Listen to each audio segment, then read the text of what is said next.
ეს გერმანული ნაგაზი სახელად იანია.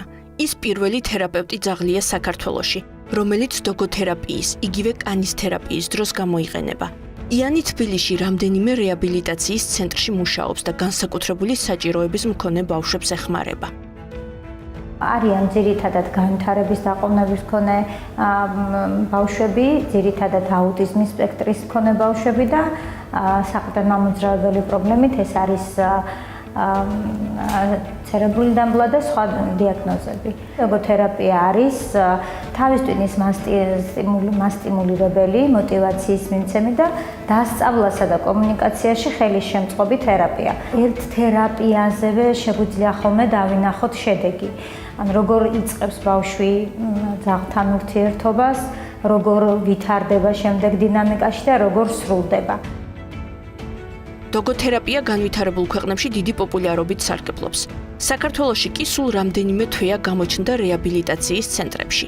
ცნობილია, რომ დოგოთერაპიისთვის ძაღლების არჩევა სპეციალური ტესტირების მეთოდით 2 თვის ასაკში ხდება და 18 თვის განმავლობაში გადიან წვრთნის კურსს. იანის პატრონი მწვრთნელ ინსტრუქტორი ჯაბა ზარდიაშვილი გვიყვება, რომ მან და მისმა ძაღლმა ორივემ გაიარეს დოგოთერაპიის სასწავლო კურსი და ჩააბარეს გამოცდები. რის შემდეგაც ლიცენზირებული თერაპევტები გახდნენ. მშობლების რეაქცია თავიდან იყო ოდნავი დაბნეულობა, ზოგადად სკეპტიკურადაც უყურებდნენ, მაგრამ კონკრეტული შედეგების მიღების შემდეგ უკვე პოზიტიური დამოკიდებულება გაჩნდა მშობლებშიც. ბავშვების მეტი წილი იყო კონკრეტულად კანის ფობიით.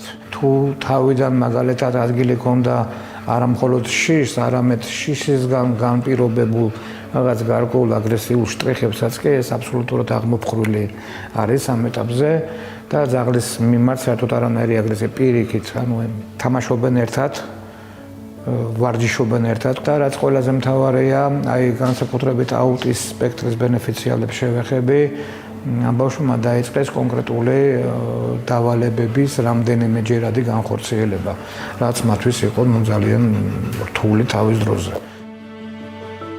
მაია კალანდაძე, რომელიც რეაბილიტაციის ცენტრის ხელმძღვანელია, თავადაც განსაკუთრებული საჭიროების მქონე ბავშვის დედაა. დოგოთერაპიის სასიკეთო შედეგები მან საკუთარ შვილთან პრაქტიკაში გამოსცადა.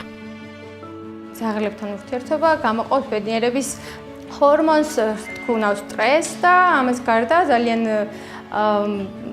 ეხმარება ამ დაჭიმულობის, მოტორიკაში, სისხლის მიმოქცევის სისტემას, აუმჯობესებს. პლუს ამას ასეთ ბავშვებს ძალიან დიდი პრობლემა აქვს კონცენტრაციის და ძალიან დიდ როლს თამაშობს ძაღლთან ურთიერთობა კონცენტრაციისას. არ არის დიდი ხანი რაც დავიწყეთ, მაგრამ ყოველ შემთხვევისთვის მე ვფიქრობ, რომ მას ეს ძალიან მოწონს და სიამოვნებს და ეს ყველაზე მნიშვნელოვანია, იმიტომ რომ ბავშვის ფსიქოემოციური ფონი რეაბილიტაციის დროს არის მნიშვნელოვანი ფაქტორი. სუპერ. ესეა ჩემთვის მაგალითად როგორც დოგოთერაპევტისთვის ყველაზე ღირსშესანიშნავი მომენტი და მარადიულად სამახსოვრო რაც შეიძლება ადამიანს გაყვეს ყოველთვის იყო ფაქტი, როდესაც ყავდა 7 წლის ბენეფიციარი, რომელსაც არანაირი ვერბალი არ ქონდა, ანუ ბავშვი არ მეტყველებდა საერთოდ, დედა და მამა არ ქონდა ნათქვამი 7 წლის ასაკში და პირველი სიტყვა რაც თქვა, ეს იყო ცუგა. დოგოთერაპიის პრაქტიკა არა მხოლოდ განსაკუთრებული საჭიროების ბავშვებთანაა აპრობირებული, არამედ ამართლებს ისეთი დაავადებების მკურნალობაში, როგორებიცაა სიმსივნე, დიაბეტი, ეპილეფსია. იანი როგორც პირველი თერაპევტი ძაღლი ალბათ აუცილებლად შეუწყობს ხელს, რომ დოგოთერაპია საქართველოშიც პოპულარული გახდეს. გავუფრთხილდეთ ჩვენს 4ფეხა მეგობრებს, რომლებსაც ჩვენთვის კიდევ ბევრი სარგებლის მოტანა შეუძლიათ. ჩვენ თათების იმედი ვართ.